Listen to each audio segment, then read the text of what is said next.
ദൈവനാമം വാഴ്ത്തപ്പെടുമ്പോഴാണ് ദൈവത്തിൻ്റെ കൃപയാൽ കൊരിന്ത്യർ ലേഖനം എന്ന വിഷയത്തിൻ്റെ 14ാമത്തെ സെക്ഷനിൽ പ്രവേശിപ്പാൻ ദൈവം നമ്മെ സഹായിച്ചതോർത്ത് ഞാൻ ദൈവത്തെ സ്തുതിക്കുന്നു, സ്തോത്രം ചെയ്യുന്നു.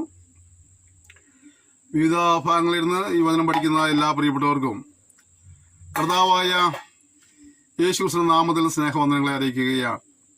കഴിഞ്ഞ നാളുകളിൽ നിങ്ങൾ നൽകിയ പ്രോത്സാഹനത്തിന്, പ്രാർത്ഥനാ സഹായ സഹകരണത്തിനായിട്ട് നന്ദി പറയുന്നു.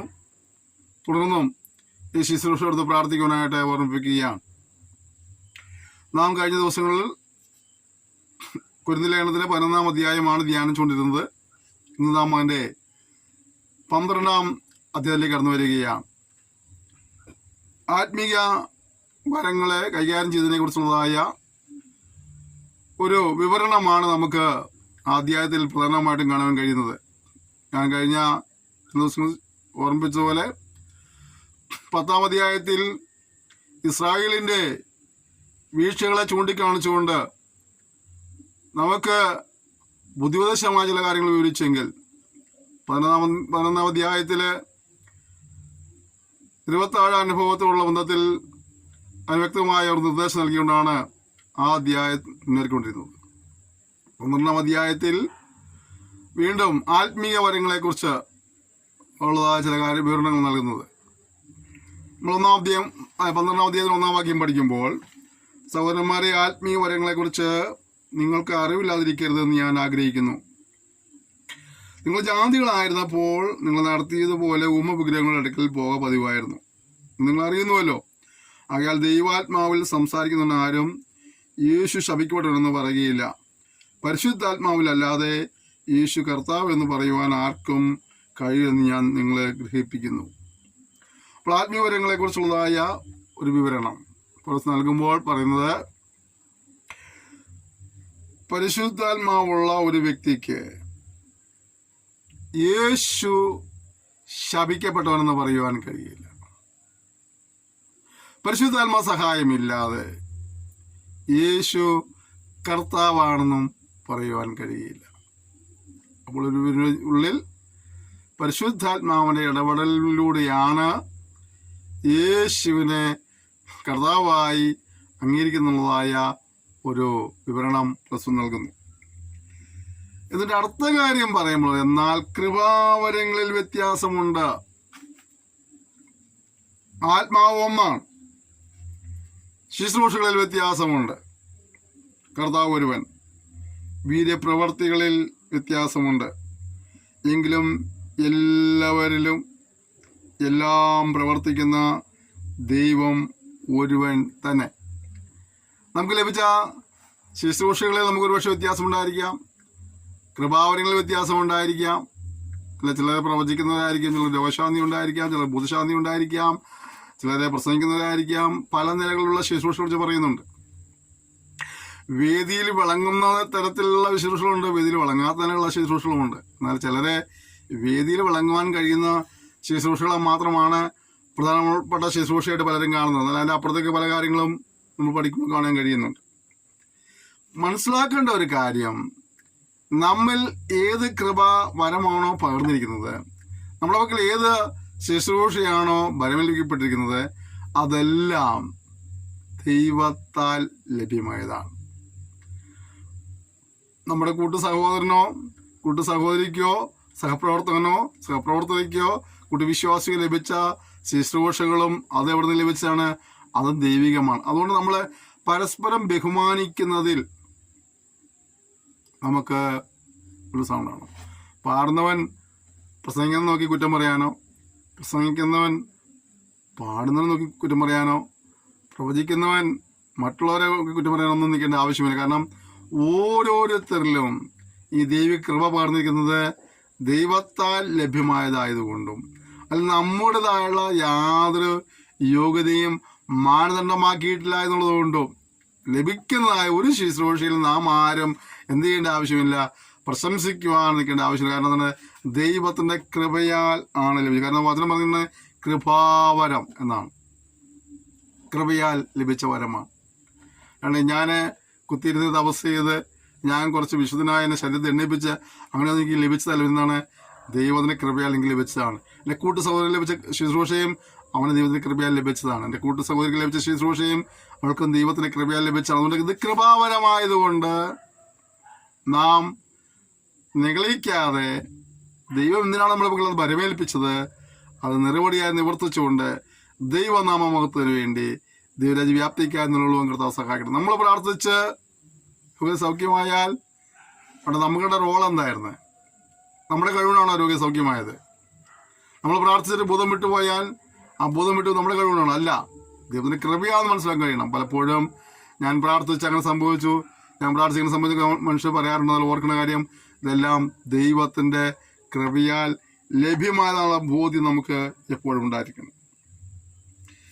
എന്നാൽ ഓരോരുത്തന് 7-ാം വാക്യം, എന്നാൽ ഓരോരുത്തന് ആത്മാവിൻ്റെ പ്രകാശനം പൊതു പ്രയോജനത്തിനായി നൽകപ്പെടുന്നു. അപ്പോൾ ഇത് നമുക്ക് ലഭിച്ചതൊക്കെ എന്തിനുവേണ്ടിയാണ്? ദൈവസഭ, ആഗോള ദൈവസഭയുടെ പൊതു പ്രയോജനത്തിനായിട്ടാണ്. പ്രവചനമാണെങ്കിലും രോഗശാന്തിയാണെങ്കിലും ബുധശാന്തിയാണെങ്കിലും വനശുശ്രൂഷയാണെങ്കിലും കണശുശ്രൂഷയാണെങ്കിലും ഇതൊക്കെ ആഗോള ദൈവസഭയുടെ പൊതു പ്രയോജനത്തിനായിട്ട് തന്നിരിക്കുന്നതാണ്. അതേസമയത്ത് വ്യക്തിപരമായ പ്രയോജനത്തിനായിട്ട് ഉപയോഗിക്കുന്ന ആളുകളും ഇല്ലാതില്ല. ദ്രവ്യ സമ്പാദനത്തിനായിട്ട് കൃപാവരങ്ങളെ ഉപയോഗിക്കുന്ന ആളുകളില്ലാതില്ല. അവർക്കൊക്കെ തിരുത്തപ്പെടുവാനുള്ള ഒരു അവസരമാണ് ഈ കാര്യങ്ങൾ. ഓർക്കുക, നമുക്ക് ലഭിച്ച ഏതൊരു ശുശ്രൂഷയും ദൈവസഭയുടെ പൊതു പ്രയോജനത്തിനായി തന്നിരിക്കുന്ന കാര്യമാണ്. എന്തൊക്കെയാണ് വരങ്ങൾ? ഒരുത്തിന് ആത്മാവിനാൽ ജ്ഞാനത്തിൻ്റെ വചനവും മറ്റൊരുത്തിന് അതേ ആത്മാവിനാൽ പരിജ്ഞാനത്തിൻ്റെ വചനവും നൽകപ്പെടുന്നു. അപ്പോൾ വചന ശുശ്രൂഷയും ആ കൃപാവരത്തിൻ്റെ ഒരു ഭാഗമാണ്, അല്ലേ?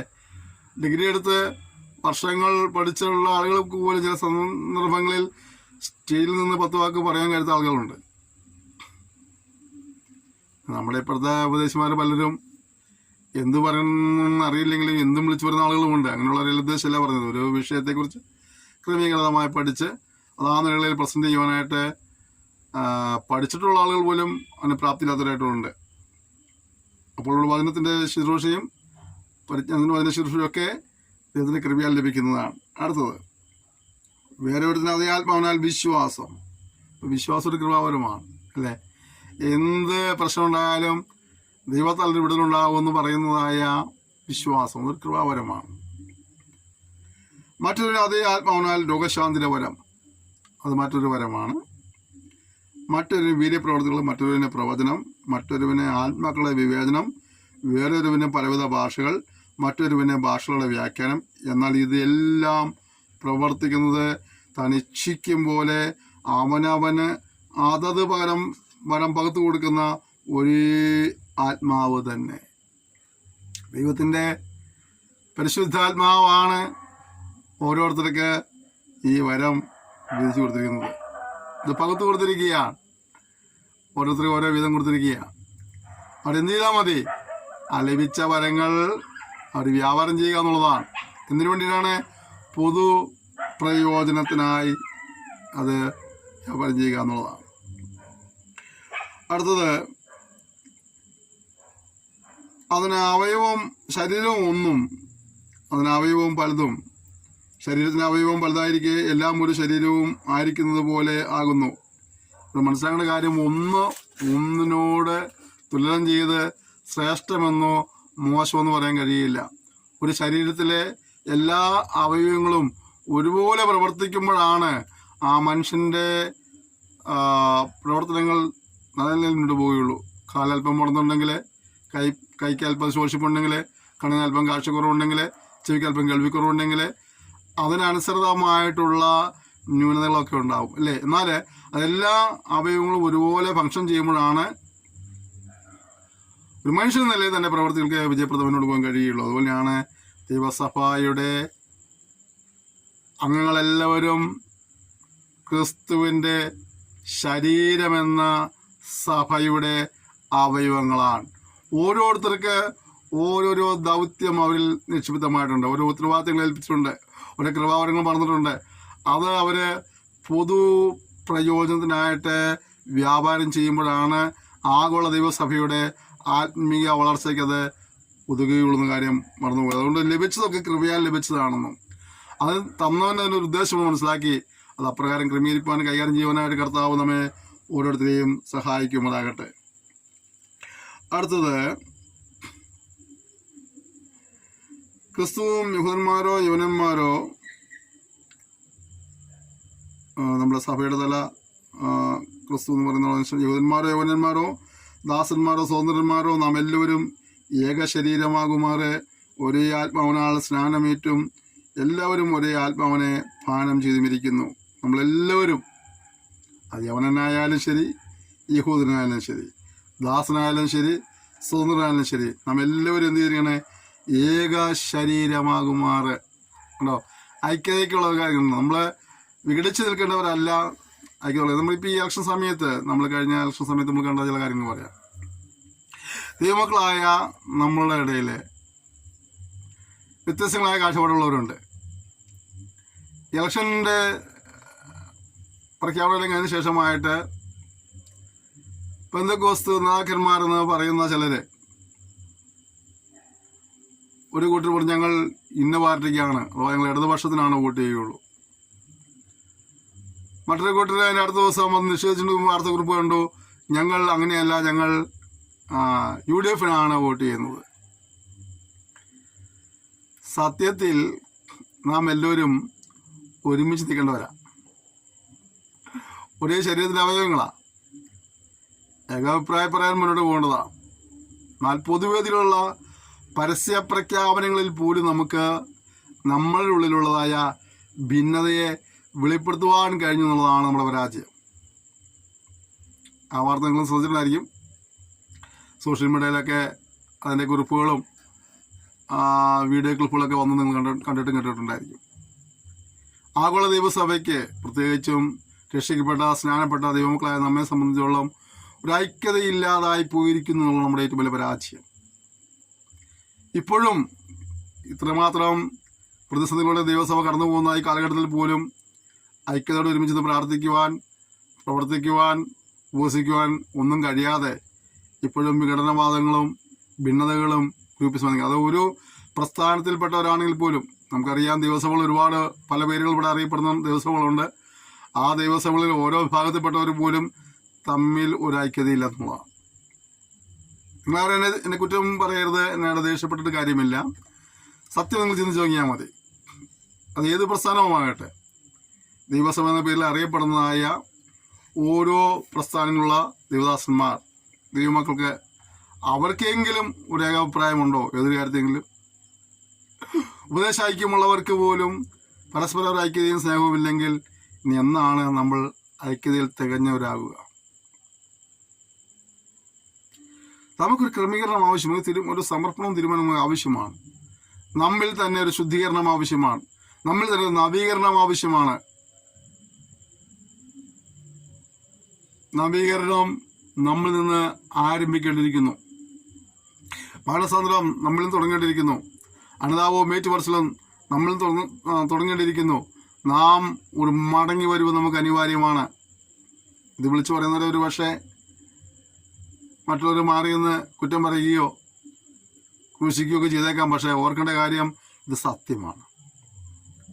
നമ്മിലാണ് ഒരു നവീകരണം ആരംഭിക്കേണ്ടത്. നമ്മിലാണ് ഒരു ക്രമീകരണം ഉണ്ടാകേണ്ടത്. നമ്മിലൊരു നവീകരണം ഉണ്ടാകാത്തുള്ള കാലം നമുക്ക് ഈ ദേശം നേടുവാൻ എളുപ്പമല്ല. അടുത്തത്, ശരീരം ഒരു അവയവമല്ല, പലതത്രേ. ഞാൻ കയ്യലായതുകൊണ്ട് ശരീരത്തിലുള്ളതല്ല എന്ന് കാൽ പറയുന്നെങ്കിൽ അതിനാലത് ശരീരത്തിലുള്ളതല്ല എന്ന് വരികയില്ല, അല്ലേ? ഇവിടെ കാണുന്നതാണ്, ഒന്നിനെയും വേർതിരിച്ച് നിർത്താതെ ഓരോന്നിനും അതതിൻ്റെ ദൗത്യമുണ്ടെന്നും അതിന് ആ ദൗത്യങ്ങൾക്ക് പ്രാധാന്യമുണ്ടെന്നും ഒന്നിനേക്കാൾ മോശമോ ഒന്ന് മറ്റൊന്നിനേക്കാൾ ശ്രേഷ്ഠമോ എന്ന് കാണരുത്. ഞാൻ അതല്ലാത്തത് കൊണ്ട് എന്നുള്ള ചിന്ത വരരുത് എന്നുള്ളതാണ്. കൈ പറയുകയാണ് ഞാൻ കാലല്ലാത്തതുകൊണ്ട്, അല്ലെങ്കിൽ കാല് പറയാൻ കൈയില്ലാത്തതുകൊണ്ട് കൈക്കും കാലിനൊരു ദൗത്യമുണ്ട്. ആഗോള ദൈവസഭയുടെ ദൈവമക്കൾക്ക് എല്ലാവർക്കും ദൈവജനത്തിന് ദേവദാസന്മാർക്ക് എല്ലാവർക്കും ഒരു ഉത്തരവാദിത്വമുണ്ട്. ഐക്യമായി നിലകൊള്ളുക എന്നുള്ളതാണ് നമ്മുടെ ഉത്തരവാദിത്വം, ഏറ്റവും വലിയ ഉത്തരവാദിത്വം. ഐക്യമായി നമ്മൾ സാക്ഷ്യം വഹിക്കുക എന്നുള്ളതാണ്, നമ്മുടെ നാമത്തെ ഉയർത്തുക എന്നുള്ളതാണ്. നാം ഒന്നിച്ച് നമ്മുടെ നാമത്തെ ഉയർത്തുക. സംഗീതകാരൻ പറയുന്നില്ലേ, നാം ഒന്നിച്ച് നമ്മുടെ നാമത്തെ ഉയർത്തുക. നമുക്ക് കഴിയുന്നില്ല എന്നുള്ള നമ്മുടെ പരാജയം. മറ്റു പലരും കാലഘട്ടത്തിൻ്റെ ആവശ്യത മനസ്സിലാക്കി മറ്റു പലരും ഒന്നിക്കുന്നു.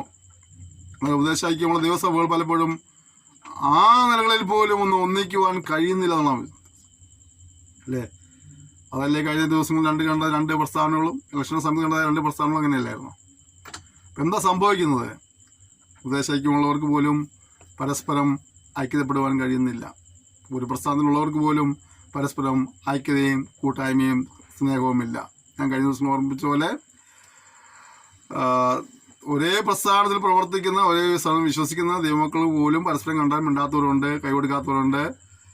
ഒരേ സഭയിൽ ഒരേ പാനപാത്രത്തിൽ കുടിക്കുകയും ഒരേ അപ്പത്തിൽ ഭക്ഷിക്കുന്ന ആളുകൾ പോലും പരസ്പരം കൈകൊടുക്കാത്ത ആളുകളുണ്ടെന്ന് പറഞ്ഞാൽ അതിൽ അതിശക്തിയൊന്നുമില്ല. ഇവരാണ് ലോകത്തിൻ്റെ നവീകരണത്തിന് വേണ്ടി പ്രാർത്ഥിക്കുന്നവർ. ഇവരാണ് കർത്താവിന് വരുമ്പോൾ എടുക്കപ്പെടാൻ വേണ്ടി ഉത്സാഹിക്കുന്നവർ. ഇത് സാധ്യമാകുമോ എന്ന് ശാന്തമായി ചിന്തിക്കണം. നമുക്ക് നമ്മൾ തന്നെ പരിശോധിക്കാനുള്ള ഒരുപാട് കാര്യങ്ങളായി പറയുന്നു. ഈ തലങ്ങളിൽ ക്രമീകരണം വരുത്താൻ നമ്മൾ എങ്ങനെ മുന്നോട്ട് പോകുന്നതെന്ന് ചിന്തിക്കുന്നത് വെറുതെയാണ്. ഇതെല്ലാം പ്രഹസനങ്ങളായി മാറും. അവിടെ അടുത്തത്, ഞാൻ കണ്ണല്ലായാൽ ശരീരത്തിലുള്ളതല്ല എന്ന് ചെവി പറയുന്നു എങ്കിൽ അതിനാൽ അത് ശരീരത്തിലുള്ളതല്ല എന്ന് വരികയില്ല. ശരീരം മുഴുവനും കണ്ണായാൽ ശ്രവണം എവിടെ? മുഴുവനും ശ്രവണമായാൽ ഘ്രാണം എവിടെ? ദൈവമോ തൻ്റെ ഇഷ്ടപ്രകാരം അവയവങ്ങളെ ശരീരത്തിൽ വെവ്വേറെയായി വെച്ചിരിക്കുന്നു. അപ്പോൾ അതുകൊണ്ട് നമ്മൾ മനസ്സിലാക്കേണ്ട കാര്യം, നമ്മളെ ഓരോരുത്തരെയും ദൈവമാണ് ഓരോരോ സ്ഥാനങ്ങളിൽ ഓരോരോ വരങ്ങൾ നൽകി കൃപകൾ നൽകി ആക്കി വെച്ചിരിക്കുന്നത്. അതിൻ്റെ ലക്ഷ്യം ആഗോള ദൈവസഭയുടെ വളർച്ച എന്നുള്ളതാണ്, അതിൻ്റെ വ്യാപനം എന്നുള്ളതാണ്.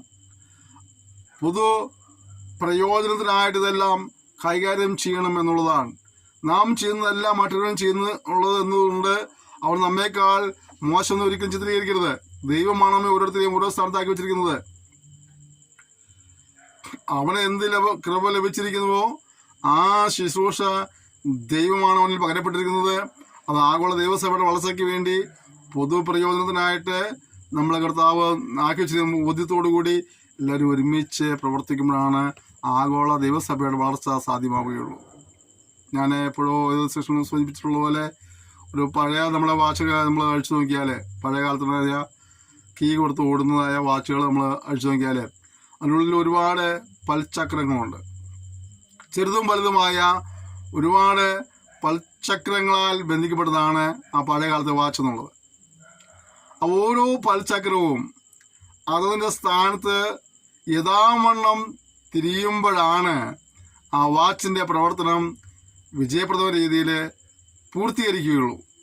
ഏതെങ്കിലും ഒരു പൽചക്രം അത് നിന്നുപോയാൽ ആഗോളമായുള്ള ആ വാച്ചിൻ്റെ പ്രവർത്തനം നിന്നുപോവുകയാണ്. അപ്പോൾ ഓർക്കേണ്ട ഒരു കാര്യം, നമ്മൾ ഓരോരുത്തരും ഇത് പൽചക്രങ്ങളായി നമ്മളെ ദൈവസഭയിലാക്കി വെച്ചിരിക്കുകയാണ്. ഇതിൻ്റെ ഫങ്ഷൻ അത് ക്രമീകൃതമായ രീതിയിൽ മുന്നോട്ട് പോകണമെങ്കിൽ നമ്മൾ എല്ലാവരും ചലിച്ചേ മതിയാവുകയുള്ളൂ. നാം നമ്മുടെ ദൗത്യം ചെയ്യുക, നമ്മെ ഏൽപ്പിച്ച ദൗത്യം ചെയ്യുമ്പോഴാണ് ഇത് പൂർണ്ണമായിട്ടും ഈ പ്രവർത്തനം ശരിയാവണ്ണം മുന്നോട്ട് പോവുകയുള്ളൂ. അതിനാൽ നമുക്ക് ലഭിച്ചതായ കൃപകൾ എന്തോ, ലഭിച്ച താലന്തുകൾ എന്തോ അത് നാം കൈകാര്യം ചെയ്യാനായിട്ട് ഉത്സാഹമുള്ളവരായിരിക്കണം. പലപ്പോഴും താലന്തുകൾ വ്യാപാരം ചെയ്യാത്തവരുണ്ട്, താലന്തുകളെ കുഴിച്ചിടുന്നവരുണ്ട്. ഇപ്പോൾ ഇവിടെ നിങ്ങൾക്ക് ലഭിച്ച സമയം, നിങ്ങൾക്ക് ലഭിച്ച സന്ദർഭങ്ങൾ, ആയുസ്, ആരോഗ്യം, സമ്പത്ത്, ഇതൊക്കെ ദൈവനാമമുഖത്തിന് വേണ്ടി ദൈവരാജ്യ വ്യാപ്തിക്കായി നിങ്ങളത് ചെലവഴിക്കേണ്ടവരാണ്. നിങ്ങളത് ലഭിച്ച താലന്ത് കുഴിച്ചിടാനായിട്ട് ശ്രമിക്കരുത്. നിനക്ക് എന്തെങ്കിലും ഒരു കൃപ നമ്മുടെ തന്നിട്ടുണ്ടായിരിക്കും. അത് നീ വ്യാപാരം ചെയ്യുവാൻ ഉത്സാഹമുള്ളവനായിരിക്കണം. നമുക്ക് 2 താലന്ത് കിട്ടുവാൻ 2 കൂടെ നേടി, 5 താലന്ത് കിട്ടുവാൻ 5 കൂടെ നേടി. പക്ഷേ ഒരു താലന്ത് കിട്ടുവാൻ കുഴിച്ചിട്ടു, ഒന്ന് നഷ്ടപ്പെടുത്തിയതാണ് കുഴിച്ചിട്ടു. പക്ഷേ ആ കുഴിച്ചിട്ടു ആ വ്യാപാരം ചെയ്യാത്ത ഒറ്റ കാരണം കൊണ്ട് തന്നെ അവൻ ശിക്ഷയ്ക്ക് അർഹനായി എന്ന് മനസ്സിലാക്കണം. അപ്പോൾ വ്യാപാരം ചെയ്യുക, നമുക്ക് ലഭിച്ച കൃപയൊക്കെ ലഭിച്ച താലന്തുകൾ വ്യാപാരം ചെയ്യുക എന്നുള്ളത് നമ്മുടെ ഉത്തരവാദിത്തമായതുകൊണ്ട് നിനക്ക് എന്താണോ ലഭിച്ചത് വരം, അത് നീ കൈകാര്യം ചെയ്യണം, നീ വ്യാപാരം ചെയ്യണം. അതിനോട് പിന്നെയും ഒരു വർധന ഉണ്ടാക്കുവാൻ ഉത്സാഹിക്കുന്ന വ്യക്തിയായിരിക്കണം. കർത്താവിൻ്റെ വരവ് എപ്പോഴും സംഭവിക്കാം. നമ്മുടെ മരണവും നമുക്ക് എപ്പോഴും സംഭവിക്കാം. ആർക്കും ഒരു ഗ്യാരണ്ടി ഇല്ല അല്ലേ. ഇപ്പോൾ വാച്ച് വാങ്ങാൻ പോയാൽ, മിക്സി വാങ്ങാൻ പോയാൽ, ഗ്രൈൻഡർ വാങ്ങാൻ പോയാൽ, ടി വി വാങ്ങാൻ പോയാലൊക്കെ അതിന് 6 മാസം 1 വർഷമൊക്കെ വാറണ്ടി പറയുന്നുണ്ട്. പക്ഷെ അത് ഉണ്ടാക്കി വിൽക്കുന്ന മനുഷ്യനെ സംബന്ധിച്ചിടത്തോളം അവന് യാതൊരു വാറണ്ടിയും ഇല്ല. ഇന്ന് നമ്മൾ ജീവിച്ചിരിക്കുന്നുണ്ട്, നാളെ ഒരു പക്ഷേ നമ്മൾ കേൾക്കുന്നത് നമ്മുടെ മരണവാർത്തയായിരിക്കാം. അപ്പോൾ നമുക്ക് യാതൊരു ഗ്യാരണ്ടിയും ഇല്ല. അപ്പോൾ മരണം നിശ്ചയമാണ്, സമയം നിശ്ചയമില്ല. കർത്താവിൻ്റെ വരവും നിശ്ചയമാണ്, അതിനൊന്നും സമയം നിശ്ചയമില്ല. ഇത് രണ്ടും എപ്പോഴും സംഭവിക്കാം. ഇത് രണ്ടും ഏത് സംഭവിച്ചാലും പിന്നെ നമുക്ക് വലിയ കർത്താവിന് വേണ്ടി പ്രവർത്തിക്കാനുള്ളതിൽ ചാൻസുകളൊന്നുമില്ല. അപ്പോൾ അതുകൊണ്ട് ജീവിച്ചിരിക്കുമ്പോൾ നാളെ ചെയ്യാമെന്നുള്ള കാര്യം മാറ്റി വെച്ചിട്ട് ഇന്ന് ചെയ്യുവാൻ ഉത്സാഹിക്കണം. ഞങ്ങളൊരു കടന്നു പറയാം, അതിപ്പോൾ ചെയ്യുവാൻ നീ ഉത്സാഹിക്കണം. കർത്താവിന് നീ എന്തെങ്കിലും ചെയ്യാൻ ആഗ്രഹിക്കുന്നുണ്ടെങ്കിൽ നീ നാളെ 10 കൊല്ലം കഴിഞ്ഞിട്ട് 5 കൊല്ലം കഴിഞ്ഞിട്ട് നോ, എന്തെങ്കിലും ചെയ്യുവാൻ നിനക്ക് കഴിയുമെങ്കിൽ നീ ഇപ്പോൾ ചെയ്തോണം. കാരണം നാളെ എന്നുള്ളത് നിനക്ക് ലഭിച്ചെന്ന് വരികയില്ല. ഞാൻ 5 കൊല്ലം കഴിഞ്ഞ് കർത്താവിൻ്റെ വേലയ്ക്ക് ഇറങ്ങാം, 10 കൊല്ലം കഴിഞ്ഞ് കർത്താവിൻ്റെ വേലയ്ക്ക് ഇറങ്ങാം, എൻ്റെ മകളെ വാങ്ങി വേണ്ടി കർത്താവിൻ്റെ വേലയ്ക്ക് ഇറങ്ങാം, എൻ്റെ മക്കളോട് നല്ല നിലയ്ക്ക് കർത്താവിൻ്റെ വേലയ്ക്ക് ഇറങ്ങാം, ഞാൻ റിട്ടയർഡ് ആയിട്ട് കർത്താവിൻ്റെ വേലയ്ക്ക്, അങ്ങനെയൊക്കെ ചിന്തിക്കുന്ന പലരുമുണ്ട്. നോ, നീ ഇപ്പോൾ ചെയ്യുക എന്നുള്ളതാണ്. നാളെ നിനക്കൊരു അവസരം ലഭിച്ചില്ലെങ്കിൽ ഈ സമയം നഷ്ടപ്പെടുത്തുന്ന നീ ഇതിൽ കണക്ക് പറയേണ്ടി വരും. കർത്താവിനെ വിളിച്ച് വേർതിരിച്ചത് മനസ്സിലാക്കേണ്ട കാര്യം, നമ്മൾ യാതൊരു കാരണവശാലും ഈ പുസ്തകം എടുത്തുകൊണ്ട് ദേശത്ത് നടപ്പാനായിട്ട് യാതൊരു അർഹതയും യോഗ്യതയും ഇല്ലാതിരിക്കെ ദൈവം നമ്മെ കണ്ട് സ്നേഹിച്ച് വിളിച്ച് വേർതിരിച്ച് ഈ ശുശ്രൂഷ നമ്മുടെ പക്കൽ വരമേൽപ്പിച്ചിട്ടുണ്ടെങ്കിൽ നിരവധിയായ നിവൃത്തിയുള്ള ഉത്തരവാദിത്വം നമുക്കുണ്ട്.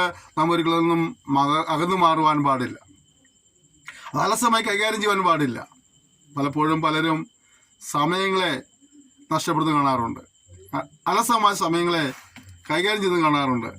ഈ നമ്മൾ ഓർക്കേണ്ട കാര്യം, നമ്മൾ ദുഷ്കാലമാകിയാൽ സമയം തക്കത്തിന് ഉപയോഗിച്ചോളണം. ഇന്ന് നമുക്ക് ചെയ്യാൻ കഴിയുന്ന കാര്യങ്ങളെ കർത്താവിന് വേണ്ടി ചെയ്യാൻ കഴിയുള്ളൂ. നാളെ ഒരു അവസരം ലഭിച്ചില്ല. അതിനും പറയുന്നില്ലേ, ആർക്കും പ്രവർത്തിച്ചു കൂടാത്ത രാത്രി കടന്നു വരുന്നു അല്ലേ. അതിന് മറ്റൊരു ഭാഗത്ത് പറയുന്നില്ലേ, പകലുള്ളിടത്തോളം അയച്ചവൻ്റെ പ്രവൃത്തി ചെയ്യുക. ആർക്കും പ്രവർത്തിച്ചു കൂടാത്ത രാത്രി എപ്പോൾ വേണമെങ്കിലും സംഭവിക്കാം. അതുകൊണ്ട് ഇപ്പോൾ ലഭിക്കുന്ന സമയങ്ങൾ കർത്താവിൻ്റെ നാമത്തിന് വേണ്ടി തക്കതായ രീതിയിൽ ഉപയോഗിക്കാനായി കർത്താവ് നമ്മെ ഓരോരുത്തരെയും സഹായിക്കുമാറാകട്ടെ. അടുത്തായിട്ട് നമ്മൾ 20 വാക്യം വായിക്കുമ്പോൾ, എന്നാൽ അവയവങ്ങൾ പലതെങ്കിലും ശരീരം ഒന്ന് തന്നെ. കണ്ണിന് കൈയോട് നിന്നെക്കൊണ്ട് എനിക്ക് ആവശ്യമില്ല എന്നും തലയ്ക്ക് കാലുകളോട് നിങ്ങളെക്കൊണ്ട് എനിക്ക് ആവശ്യമില്ല എന്നും പറഞ്ഞുകൂടാ. ശരീരത്തിൽ ബലം കുറഞ്ഞവ എന്ന് തോന്നുന്ന അവയവങ്ങൾ തന്നെ ആവശ്യമുള്ളവയാകുന്നു. ശരീരത്തിൽ മാനം കുറഞ്ഞവ എന്ന് തോന്നുന്നവയ്ക്ക് നാം അധികം മാനം അണിയിക്കുന്നു. നമ്മിൽ അഴക് കുറഞ്ഞവയ്ക്ക് അധികം അഴക് വരുത്തുന്നു. നമ്മൾ അഴകുള്ള അവയവങ്ങൾക്ക് അത് ആവശ്യമില്ലല്ലോ. അപ്പോൾ നമ്മുടെ ശരീരത്തിലെ ഒരു അവയവവും അപ്രധാനമല്ല. എല്ലാത്തിനും അതിൻ്റെതായുള്ള പ്രാധാന്യമുണ്ട്. അതിൽ ചിലത് ബലഹീനം തോന്നിയേക്കാം. അല്ല, നമുക്കറിയാം. അപ്പോൾ നമ്മുടെ കൈയും കണ്ണെടുത്ത് ചോദിച്ചെങ്കിൽ അറിയാം, എന്തെങ്കിലും പെട്ടെന്ന് അത്യാവശ്യം നമ്മൾ ആദ്യം നമ്മൾ കണ്ണടച്ചു പോകും അല്ലേ. കൺപോളം വന്ന് പെട്ടെന്ന് കണ്ണിന് കവർ ചെയ്യും. പെട്ടെന്നൊരു നമ്മൾ ചാടിക്കരുത്ത് അടങ്ങി നമ്മൾ കൈയായിരിക്കും. അപ്പോൾ ഒരു കണ്ണുണ്ടെങ്കിൽ കൈക്ക് നമുക്ക് അല്പം ധീരതയുണ്ട്, കണ്ണിനപ്പം പെടുത്തുണ്ടെല്ലാം പറയാം. പക്ഷേ ഇതിനെല്ലാം ഓരോന്നിനും ഉത്തരവാദിത്തമുണ്ട്. കൺപോള അടയുന്നില്ലെങ്കിൽ അതിന് ദോഷമുണ്ട് അല്ലേ. അപ്പോൾ ഓരോന്നിനും ദൈവം ആക്കി വെച്ചിരുന്നത് അതിൻ്റെ ദൗത്യം ചെയ്യുവാനാണ്. ദൈവസഭയ്ക്കകത്ത് നമ്മയും കർത്താവാക്കി വെച്ചിരുന്നത് ഇതുപോലെയാണ്. നമുക്ക് നമ്മുടെ ദൗത്യം ചെയ്യാനുണ്ട്, നമ്മുടെ റോളുണ്ട് ദൈവസഭയ്ക്കകത്ത്. എൻ്റെയും നിൻ്റെയും ജീവിതത്തിൽ എന്നെയും നിന്നെ ആക്കി വെച്ച ഇടങ്ങളിൽ ദൈവസഭയ്ക്കകത്ത് എനിക്കും നിനക്കൊരു റോളുണ്ട്. അത് നമ്മൾ ചെയ്തേ പറ്റുകയുള്ളൂ. വരുംകാല ചരിത്രം കർത്താവ് താമസിച്ചാൽ പരിശുദ്ധാത്മാവ് ദൈവസഭയെക്കുറിച്ച് എഴുതുമ്പോൾ അതിൽ എനിക്കും നിനക്കും ഒരു ഭാഗമുണ്ട്. എൻ്റെയും നിൻ്റെയും പ്രവർത്തനങ്ങളെക്കുറിച്ച് വിവരിക്കുന്ന ഒരു പേജ് അവിടെ ഉണ്ടായിരിക്കും. ഞാൻ പറയാം, നമ്മുടെ ഒരു കയ്യൊപ്പ് ചാർത്തിയിട്ട് വേണം നാം ഈ ലോകത്ത് നിന്ന് മാറ്റപ്പെട്ടു പോകാനായിട്ട്. അത് എപ്പോൾ സംഭവിക്കും നമുക്കറിയില്ല. നമ്മുടെ മരണം എപ്പോൾ സംഭവിക്കും. അതുകൊണ്ട് നീ ഇന്ന് ജീവിച്ചിരിക്കുമ്പോൾ തന്നെ കർത്താവിന് വേണ്ടി എന്തെങ്കിലും ചെയ്യാൻ ഉത്സാഹിക്കുന്ന വ്യക്തി തന്നെ. അത് 5 കൊല്ലത്തേക്കും 10 കൊല്ലത്തേക്കും മാറ്റി വയ്ക്കരുത്. 5 ദിവസത്തേക്ക് പോലും മാറ്റി വെച്ചിട്ട് കാര്യമില്ല. കാരണം അത് ആ 5 ദിവസം കിട്ടുമെന്ന് പറയാൻ കഴിയില്ല. അതുകൊണ്ടാണ്. ഓക്കെ, നമ്മൾ അടുത്ത താഴ്ത്ത് വരുമ്പോൾ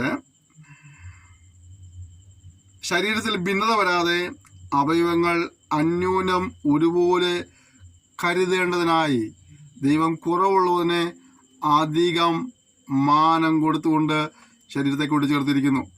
അപ്പം എന്താണ് വായിച്ചത്? ശരീരത്തിൽ ഭിന്നത വരരുത്, ദൈവസഭയ്ക്കകത്ത് ഭിന്നത വരരുതെന്ന് ദൈവം ആഗ്രഹിക്കുന്നു. മനുഷ്യനാണോ? അഭിപ്രായ ഭിന്നതകൾ സംഭവിച്ചേക്കാം. പക്ഷെ അഭിപ്രായ ഭിന്നതകൾ ഉണ്ടാകുമ്പോൾ തന്നെ ആ കുറവുകളെ കണ്ടുപിടിക്കാനും അത് തിരുത്തുവാനുള്ളൊരു മനസ്സ് നമുക്ക് ഉണ്ടാകണം. ചിലരുണ്ട് തെറ്റ് സംഭവിച്ചാലും സമ്മതിക്കുകയില്ല.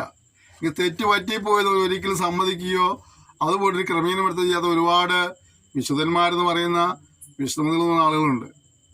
നിങ്ങൾ ചെയ്ത് തെറ്റാന്ന് പറഞ്ഞു കഴിഞ്ഞാൽ പിന്നെ അവരെ പിന്നെ ആ വഴിക്ക് ആ ആളോട് മിണ്ടുകയില്ല. നിങ്ങൾ തെറ്റ് തിരുത്താൻ പറഞ്ഞാൽ സമ്മതിക്കുകയില്ല. ഞാൻ ചെന്നെല്ലാം ശരിയാണെന്ന് വാദിക്കുന്ന ആളുകളുണ്ട്. പക്ഷേ തെറ്റ് തിരുത്തുവാൻ നമുക്കൊരു മനസ്സുണ്ടാക്കണം. അത് മറ്റൊരാൾ ചൂണ്ടിക്കാണിച്ചാലും പരിശുദ്ധന്മാർ ചൂണ്ടിക്കാണിച്ചാലും ദൈവത്തിൽ നിന്ന് ബോധ്യമായാലും നമുക്ക് സ്വയം തോന്നിയാലും തെറ്റാണെന്ന് ബോധ്യമുണ്ടായോ അതിന് തിരുത്തുവാൻ മനസ്സുണ്ടാകണം. അതിന് ക്രമീകരമെടുത്ത് നമുക്ക് ഉത്സാഹം ഉണ്ടാകണം. അത് പലപ്പോഴും എന്താ ചെയ്യുന്നത്? അങ്ങനെയുള്ള കാര്യങ്ങൾ നമ്മൾ മെനക്കെടുകയില്ല. നമ്മൾ പറഞ്ഞതെല്ലാം ശരിയെന്നും നമ്മൾ ചെയ്യുന്നതെല്ലാം ശരിയെന്നും മറ്റുള്ളവരെല്ലാം തെറ്റെന്നുള്ള നിലയിലുള്ള പ്രവർത്തികളൊന്നും ഉണ്ടാകരുത് എന്നാണ് നമ്മുടെ സഭയിൽ ഭിന്നതയുണ്ടാകരുത്. അവയവങ്ങൾ അന്യോന്യം ഒരുപോലെ കരുതണം. പരസ്പര ബഹുമാനം നമുക്കുണ്ടാകണം. പ്രതിപക്ഷ ബഹുമാനം എന്ന് പറയും. അതിനേക്കാൾ ഉപരിയായിട്ടുള്ള ഒരു ബഹുമാനമല്ലേ ദൈവസഭ ദൈവമക്കൾ തമ്മിലുള്ള പരസ്പര ബഹുമാനം, പരസ്പര സ്നേഹം, കൂട്ടായ്മ. ആദ്യകാലങ്ങളിൽ ദൈവസഭയ്ക്ക് ഉണ്ടായിരുന്നതായ ആ കൂട്ടായ്മയിലേക്കും നമ്മൾ പലപ്പോഴും പറയാറില്ലേ, ആദ്യ സ്നേഹം കുറഞ്ഞു എന്ന് പറയാറുണ്ട് അല്ലേ? ആദ്യ സ്നേഹങ്ങൾക്ക് നമ്മൾ വരുന്നതേ മതിയാവുകയുള്ളൂ. അന്നത്തെ ദൈവസഭയ്ക്ക് ഉണ്ടായിരുന്ന സ്നേഹവും ഐക്യതയും കൂട്ടായ്മയും ഒന്നും ഇന്ന് ദൈവസഭയ്ക്കകത്തില്ല. ഒരുപക്ഷെ അന്നത്തേക്കാളൊക്കെ നമ്മൾ സാമ്പത്തികമായോ വിദ്യാഭ്യാസപരമായോ സാമൂഹികപരമായിട്ട് ഉയർച്ച പ്രാപിച്ചുകൊണ്ടായിരിക്കാം. ഒരു കാലഘട്ടത്തിൽ പൊതു ടാപ്പിൽ നിന്ന് വെള്ളം എടുക്കാൻ കഴിയാതെ, പൊതു കിണറ്റിൽ നിന്ന് വെള്ളം കോരി കുടിക്കാൻ കഴിയാതെ, വിവാഹ സദ്യകൾക്ക് പോലും ചെന്നാൽ എഴുന്നേൽപ്പിച്ച് വിടുന്ന നിലകളൊക്കെ ഉണ്ടായിരുന്ന തിക്ത അനുഭവങ്ങൾ നമ്മുടെ പിതാക്കന്മാർക്കുണ്ടായിരുന്നു. വിശ്വാസത്തിൻ്റെ പേരിൽ, വേർപാടിൻ്റെ പേരിൽ അവർക്ക് അനുഭവിച്ചു. കാലങ്ങൾ മുന്നോട്ട് പോയി കഴിഞ്ഞപ്പോൾ നമുക്ക് പൊതുവേദികളിൽ സ്ഥാനമായി. സാമൂഹിക തലങ്ങളൊക്കെ നമുക്ക് ചില സ്ഥാനങ്ങൾ ലഭിക്കാൻ തുടങ്ങി. നമ്മുടെ ആളുകൾക്ക് ഉന്നത വിദ്യാഭ്യാസം കിട്ടി തുടങ്ങി. നമ്മുടെ ആളുകൾക്ക് പല നിലകളിലുള്ള പുരോഗതികളൊക്കെ ഉണ്ടായി. വിദ്യാഭ്യാസപരമായി, സാമൂഹികപരമായി, സാംസ്കാരികപരമായി ഒക്കെ സാമ്പത്തികപരമായിട്ടൊക്കെ ഒരുപാട് ഉന്നതികളുണ്ടായി. പക്ഷെ നമ്മളിൽ നിന്ന് എന്ത് നഷ്ടപ്പെട്ടു പോയി? ആദ്യ സ്നേഹം നഷ്ടപ്പെട്ടു പോയി. സമർപ്പണങ്ങൾക്ക് മാറ്റം സംഭവിച്ചു. തീരുമാനങ്ങൾക്കൊക്കെ സംഭവിച്ചു അല്ലേ? തീരുമാനങ്ങൾ മാറിക്കൊണ്ടേയിരിക്കുകയാണ് അല്ലേ? ഇന്നൊരു തീരുമാനം എടുക്കും, 10 ദിവസം കഴിയുമ്പോൾ വേറെ തീരുമാനമാവും, 5 ദിവസം കഴിയുമ്പോൾ വേറെ തീരുമാനമാവും. ആരോ നമ്മെ നിയന്ത്രിച്ചുകൊണ്ടിരിക്കുക. നമ്മൾ മറ്റുള്ളവരുടെ വാക്കുകൾ കേട്ട് തുള്ളിക്കൊണ്ടിരിക്കുകയാണ്. മറ്റുള്ളവരുടെ കയ്യിലെ കളിപ്പാവളെ നമ്മൾ മാറിക്കൊണ്ടിരിക്കുകയാണ്. നമുക്കൊരു തീരുമാനത്തിൽ ഉറച്ചിരിക്കാൻ കഴിയുന്നില്ല. വചനം പറയുന്നത്, എൻ്റെ വഴികളിൽ അസ്ഥിരനായവൻ ഒന്നും പ്രാപിക്കുകയില്ല. കാരണം എന്താണ്? തിങ്കളാഴ്ച അവനൊരു തീരുമാനം ഉണ്ടായിരിക്കും, ചൊവ്വാഴ്ച അവന് വേറെ തീരുമാനമായിരിക്കും, ബുധനാഴ്ച അവന് വേറെ തീരുമാനമായിരിക്കും. അവന് ഒരു കാര്യം ചെയ്യത്തില്ല. എന്നാൽ നമ്മൾ നേരെ തീരുമാനം ഉറച്ചതുകൊണ്ട് കർത്താവ് നമ്മെക്കുറിച്ച് എന്താണ് ആഗ്രഹിക്കുന്നത് അത് ചെയ്യുവാൻ നാം ഉത്സാഹമുള്ളവരായിരിക്കണം. അതിപ്പോൾ ചെയ്യണം, അതിപ്പോൾ ചെയ്യണം. കാരണം എന്താണ്? നാളെ എന്നുള്ളത് നമുക്കൊന്നും പറയാൻ കഴിയില്ല. ഈ മരണം എന്നുള്ളത് എല്ലാവർക്കും, ചിലവർ എനിക്ക് മരണത്തെക്കുറിച്ച് പേടിയില്ല എന്നൊക്കെ പറയും. പക്ഷേ മരണത്തെക്കുറിച്ച് പേടിയിൽ പറഞ്ഞാലും പേടിക്കുന്നവരും വെപ്രാളപ്പെടുന്നവരൊക്കെ ഒരുപാട് പേരുണ്ട് അല്ലേ? ഇന്ന് രാത്രി കിടന്നുറങ്ങി നാളെ കാലത്ത് എഴുന്നേൽക്കാൻ കഴിഞ്ഞില്ലെങ്കിൽ തട്ടിപ്പോയാൽ പേടിക്കുന്ന ആളുകളുണ്ട്. പക്ഷേ നീ ചെയ്യേണ്ട കാര്യം, നിനക്ക് ഇന്ന് ചെയ്യേണ്ട കാര്യങ്ങൾ ഇന്ന് ചെയ്തു വയ്ക്കാൻ കഴിഞ്ഞാൽ മരണം സംഭവിച്ചാലും കുഴപ്പമൊന്നുമില്ല. അതിനും പറഞ്ഞില്ലേ, പണ്ഡിതന്മാർ പറഞ്ഞിങ്ങനെയാണ്, ഇനിയൊരവസരം ലഭിക്കില്ല എന്ന ബോധ്യത്തോടുകൂടി ഇന്ന് ചെയ്യേണ്ട കാര്യങ്ങൾ ഇന്ന് തന്നെ ചെയ്യുക എന്നുള്ളതാണ് നമ്മെക്കൂടി കർത്താവ് ആഗ്രഹിക്കുന്നത്. നാളെ എന്ന് പറയാൻ കഴിയില്ല, നാളെ ഒരു അവസരം ലഭിച്ചില്ലെങ്കിലോ, അതുകൊണ്ട് ഇന്ന് ചെയ്യുക. ഓക്കെ, നമ്മൾ താഴോട്ട് വായിക്കുമ്പോൾ